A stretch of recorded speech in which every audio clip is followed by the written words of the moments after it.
उत्तरी अमेरिका महाद्वीप। उत्तरी अमेरिका महाद्वीप। देखो ये उत्तरी अमेरिका महाद्वीप है, इसका नाम एक नाविक के नाम पे किया गया। इसका जो नामकरण किया गया है, ये किया गया है इटली के नाविक अमेरिको वेस्पूसी, अमेरिको वेस्पूसी के नाम पर। ये जो उत्तरी अमेरिका महाद्वीप है, अगर हम क्षेत्रफल के आधार पर देखें तो यह है तीसरे नंबर पर, तीसरा स्थान। लेकिन अगर हम जनसंख्या के आधार पर देखें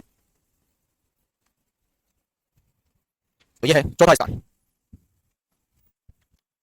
चौथा स्थान।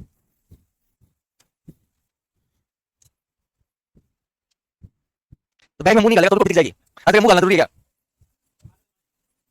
ये भी सही है। ये किसको पता है? इसकी आदत क्या है? वाह वाह कलाकारों। उत्तरी अमेरिका महाद्वीप, इसका नामकरण इटली के नाविक अमेरिको वेस्पूसी के नाम पे किया गया है। क्षेत्रफल के आधार पर तीसरा है, जनसंख्या के आधार पर चौथा है। पहले स्थान पे एशिया, क्षेत्रफल के आधार पर भी और जनसंख्या के आधार पर भी। अफ्रीका दूसरे स्थान पे, क्षेत्रफल के आधार पर भी और जनसंख्या के आधार पर भी। तीसरे स्थान पे उत्तरी अमेरिका, किसके आधार पे? क्षेत्रफल के आधार पर, जनसंख्या के आधार पर कौन सा है? चौथा स्थान है। लेकिन इस महाद्वीप का विस्तार, इस महाद्वीप का विस्तार उत्तर में अलास्का से लेकर, विस्तार अलास्का से लेकर पनामा नहर तक है, पनामा नहर तक है। ये जो उत्तरी अमेरिका महाद्वीप है, अगर इसके दिशा के आधार पर हम देखें तो उत्तर में है आर्कटिक महासागर, आर्कटिक महासागर। इसके पश्चिम में है प्रशांत महासागर, प्रशांत महासागर। इसके उत्तर पूर्व भाग में है आर्कटिक, अंटार्कटिक व अंध महासागर, अंटार्कटिक व अंध महासागर, अंटार्कटिक व अंध महासागर। इसका आकार एस के समान है, इसका आकार एस के समान है। अंटार्कटिक अंध महासागर कैसे है? एस के समान है। बेरिंग जल संधि उत्तरी अमेरिका व एशिया साइबेरिया के मध्य स्थित है, के मध्य स्थित है। एशिया साइबेरिया के मध्य स्थित है। इसमें कुल 23 देश हैं, इसमें कुल 23 देश स्थित हैं। उत्तरी अमेरिकी महाद्वीप में कुल 23 देश स्थित हैं। इन देश को दो भागों में बांट सकते हो आप। 10 तो मुख्य भूमि के देश हैं और 13 तटीय देश हैं। इसमें 23 देश, इनमें से 10 मुख्य भूमि देश और 13 तटीय देश, 13 तटीय देश।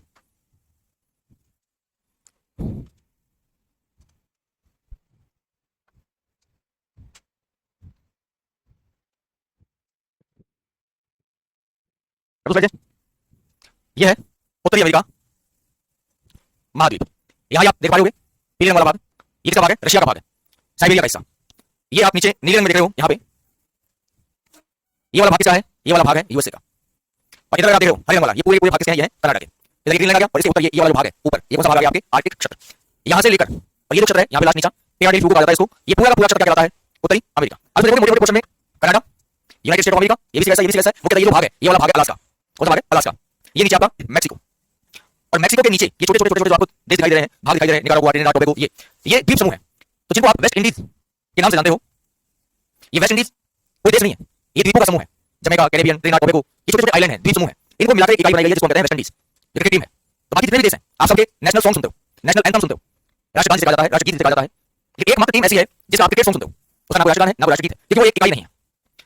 हमसे दो भागों में बांटे इस महाद्वीप को। उत्तरी अमेरिका महाद्वीप के अंदर ये दो भाग आते हैं मेजर मेजर।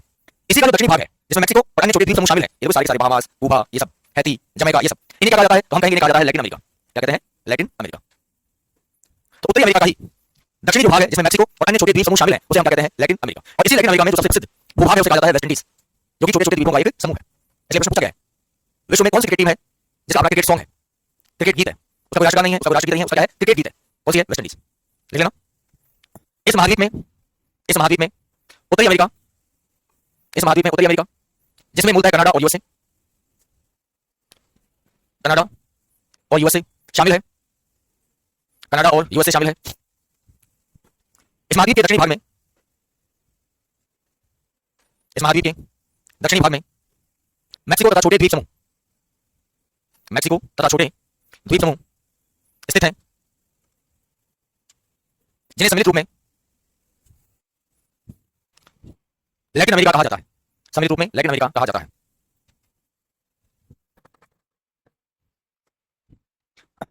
अब है इस महाद्वीप की पर्वत श्रृंखलाएं, पर्वत श्रृंखला।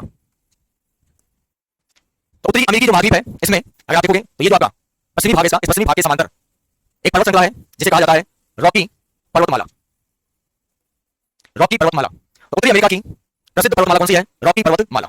कैसी है ये? हम कहेंगे नवीन वलित पर्वतमाला है। यह पर्वतमाला पश्चिमी तट के समांतर स्थित है। इस पर्वतमाला की सबसे ऊंची चोटी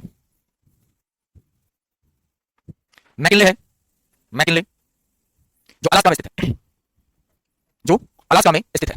मैकिनले पर्वत चोटी जो कहां स्थित है? अलास्का में स्थित है।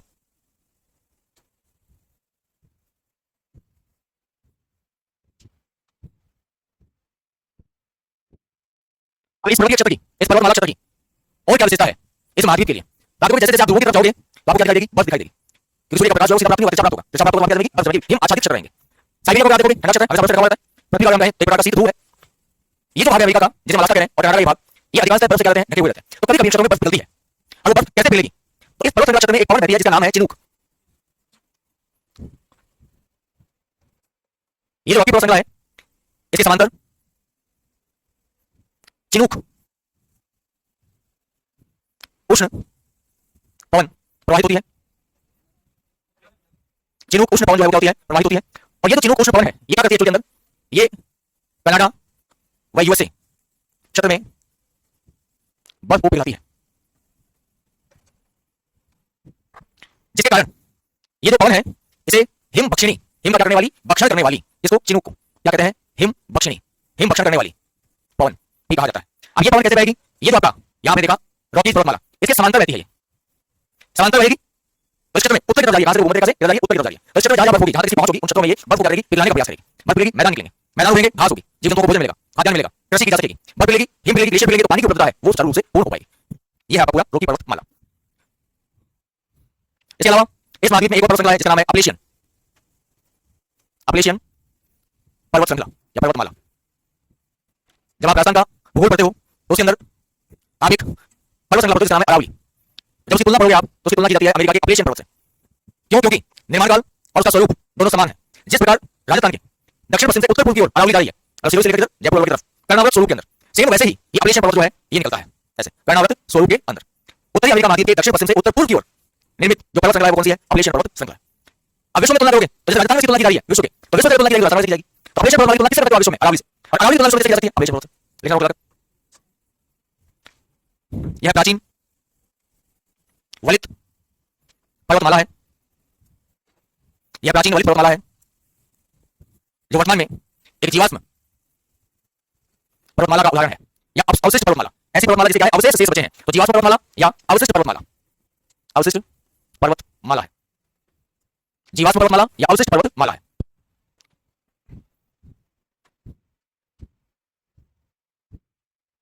जीवाश्म पर्वतमाला या अवशिष्ट पर्वतमाला। जीवाश्म तो पुरानी है, जैसे अवशेष बचे खाली, मूल स्वरूप को छोड़ के आज उसका पतन हो गया। तो अरावली क्या है? जीवाश्म पर्वतमाला है, अवशिष्ट पर्वतमाला है। तो जो विशेषता अरावली की है वही विशेषता इसकी है, समान है।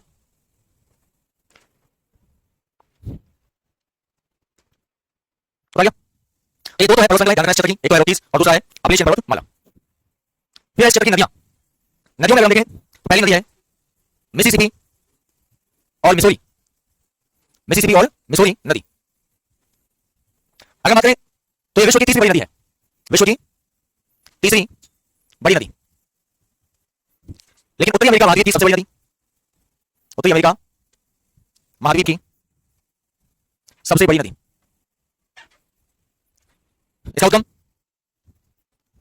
रॉकी पर्वतमाला क्षेत्र से, इसका प्रवाह यूएसए, कनाडा और मैक्सिको, इसकी समाप्ति मैक्सिको की खाड़ी में, मैक्सिको की खाड़ी में, समाप्ति मेक्सिको की खाड़ी में।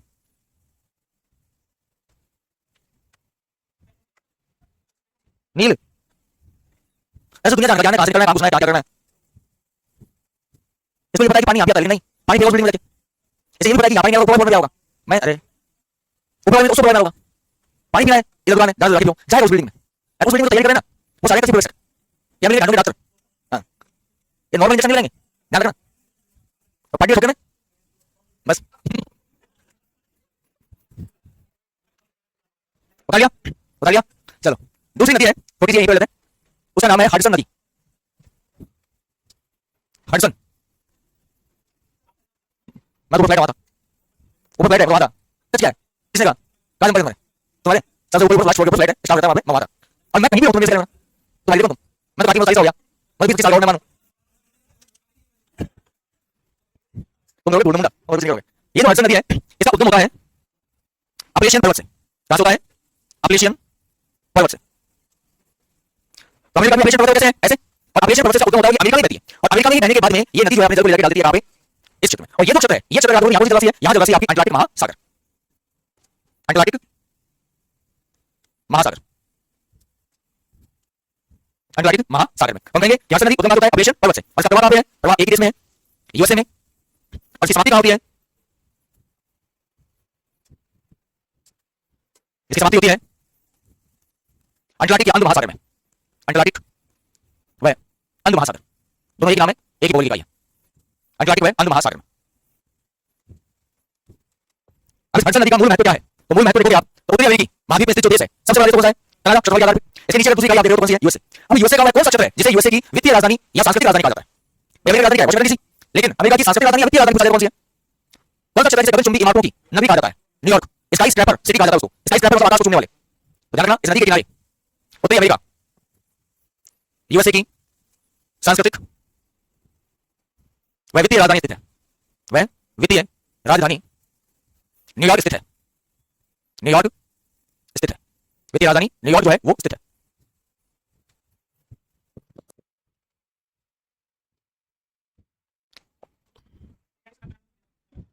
कोई खास कारण नहीं, कोई विशेष सुविधा नहीं मिलती इनको, जिन देशों के साथ भारत की प्रत्यावर्तन संधि नहीं है, ये वहीं का चुपते हैं, कोई विशेष नहीं है, कनाडा बनारस कोई नहीं है। प्रत्यावर्तन संधि का मतलब होता है अगर भाग्य होगा उसको वापस भेजने की संबंधित शक्ति, अभी वहां चले जाते हैं, हमारे साथ नहीं है, वहां रहते हैं आराम से। बताइए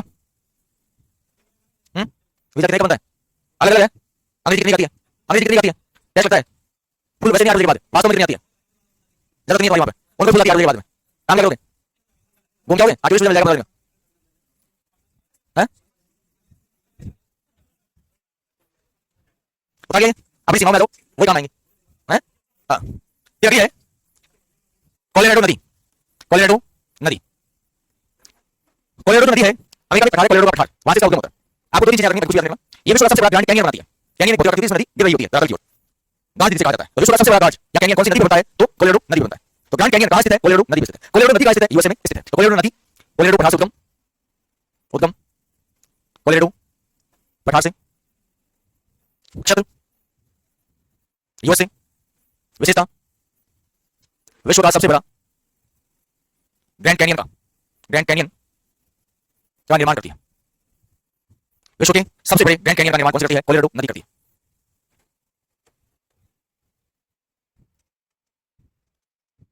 इस क्षेत्र की महाद्वीप की अन्य जो महत्वपूर्ण नदी है वह सेंट लॉरेंस नदी, सेंट लॉरेंस नदी।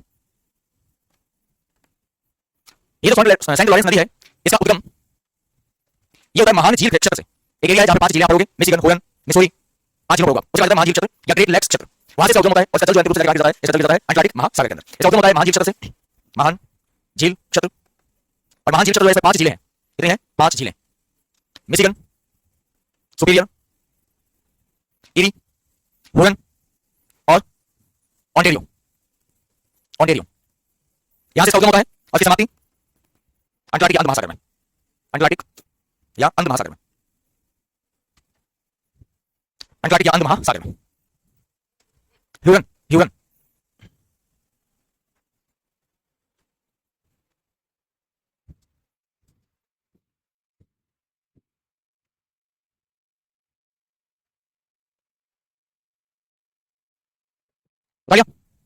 अगर यहाँ पे 2 झीलें हो जाएंगी, 5 झीलें आ गई, तो 5 झीलें आपके सामने है, मिशिगन, सुपीरियर, इरी, ह्यूरन और ओंटारियो। सुपीरियर आपको पता ही है, विश्व की सबसे बड़ी ताजे पानी की झील, विश्व की सबसे बड़ी ताजे पानी की झील। और ये जो झील क्षेत्र है, जो मध्य का जो भाग है, ये इस महाद्वीप का सबसे ऊंचा भाग है, पशु चारे की उपलब्धता, खाद्यान्न की उपलब्धता, प्लस साथ में खनिज संसाधनों के आयात की उपलब्धता। और ये जो झील क्षेत्र है, ये दोनों ही देशों में स्थित है, कनाडा में भी और अमेरिका में भी। इसके अलावा इन झील क्षेत्रों की नहरें हैं, जैसे सू नहर, जैसे वेलेड नहर, 2 नहरें, एक का नाम क्या है सू, एक का नाम क्या है वेलेड, वेलेड नहर, नहर। देखना, सू नहर, सू नहर सुपीरियर और ह्यूरन के मध्य है। सू कहां है? सुपीरियर और ह्यूरन के मध्य, सुपीरियर और ह्यूरन के मध्य, सू नहर सुपीरियर और ह्यूरन के मध्य। वेलेड जो है यह इरी और ओंटारियो के मध्य, इरी और ओंटारियो के मध्य, ओंटारियो के मध्य। सू नहर सुपीरियर और ह्यूरन के मध्य, वेलेड नहर इरी और ओंटारियो के मध्य। टोटल नहरें कितनी है? 5।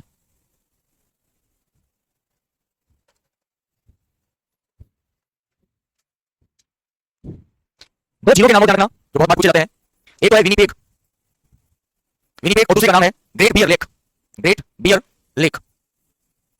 ये दोनों कहां है? ये दोनों कनाडा में। विनिपेग और ग्रेट बियर लेक दोनों कहां है? कनाडा में।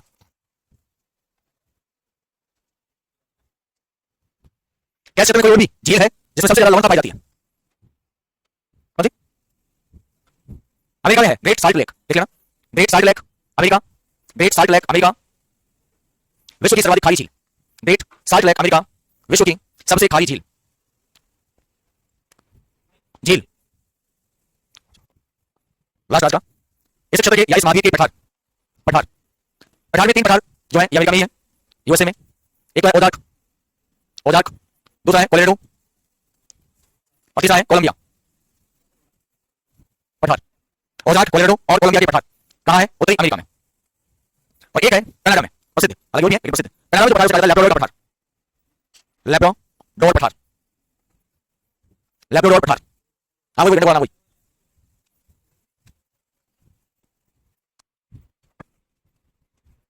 बाकी रहेंगे कल।